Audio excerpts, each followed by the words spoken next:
আজকের টিচার ট্রেনিংয়ে প্রথমে আলোচনা করা হয়েছিল কিভাবে সাবজেক্ট ধরে ধরে কোশ্চেন তৈরি করতে হয়। এরপর কোশ্চেন তৈরি করার যে পার্টগুলো ছিল তা নিয়ে বিস্তারিত আলোচনা করা হয়েছে।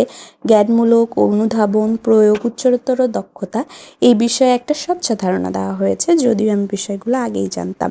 ট্রেনিং শেষে আপনাদের প্রিয় নাহার একাডেমিতে চলে আসার পরে 2026 সালের এসএসসি পরীক্ষার্থীদের টেস্ট পেপারগুলো হাতে পেলাম। কিভাবে পড়ানো শুরু করব সেটা নিয়ে একটা লেকচার প্ল্যান রেডি করে রাখছি। অ্যাকাউন্টিংয়ের আমি ভেবেছি যে পড়াবো প্রথমে 10ম অধ্যায় আর্থিক বিবরণী, এর সাথে খ বিভাগের যে কোনো একটা অধ্যায় ধরে ধরে করাবো। এতে দুইটা পার্টি একই সময় শেষ হয়ে যাবে।